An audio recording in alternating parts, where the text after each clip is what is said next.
No smoke, no smoke. What's up? Welcome to All Gas, No Smoke. Those of you that are returning, welcome back. And those of you that may be new, I kindly ask that you like the video and think about subscribing to help a small channel grow. Next milestone for the channel is 500 subs, but let's jump into it. So as you guys know already, this past weekend, we did have the Ironman race. And the big talk and the controversy has been two things.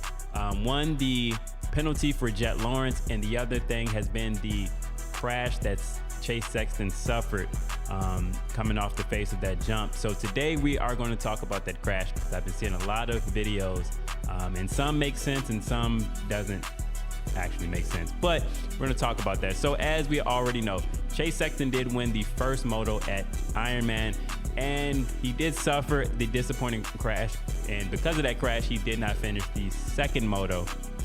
And Red Bull, Ian Harrison, who is the team manager, finally released an official statement explaining what happened. And I'm not going to read through all of it here, but Racer X, they do have it on their page here. But essentially what they're saying is that Chase Sexton got debris in the rear brake, and as a result of having that debris, he was forced to rely solely on the front brake, causing him to approach that jump at an unusual high speed. And because he did not activate the rear brake, it unintentionally forced him to grab the front brake, and that's what sent him crashing down off the face of that jump. Now, I'm going to be honest, I disagree with what happened or what they're saying. Just as a person that kind of that understands the mechanics of how a bike works and everything, even if debris did get into the rear brake, whether that's the caliper or the brake lever, to me that's still a mechanical failure. But I'm going to tell you why I don't think this was just debris in the front rotor or the back rotor. Look at this, right? I'm gonna play this. Shout out to this content creator here, Presto Moto 2. I'm gonna hit play. You guys tell me what you think. So he comes down. We did see that the front tire was locked up. The front tire was not spinning. The rear tire was. He gets back on the bike. And guess what? The front tire is still locked up. If I could slow it down, you would see he did not grab a handful of front brake even when he got up.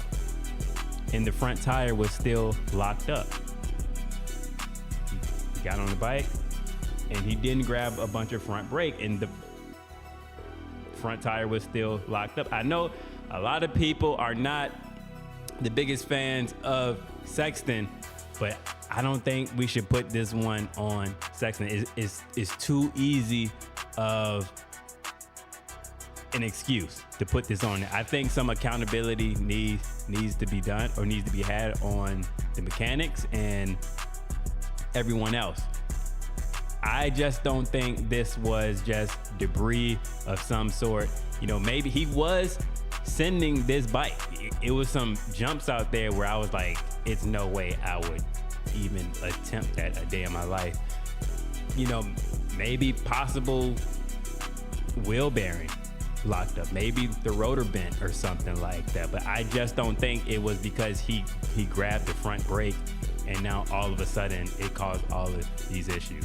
But anyway, you tell me down in the comments below, how do you feel? Do you agree with the statement that KTM has put out, or do you believe it was something else mechanical other than just him grabbing the front brake or debris being stuck in the brake or the brake caliper?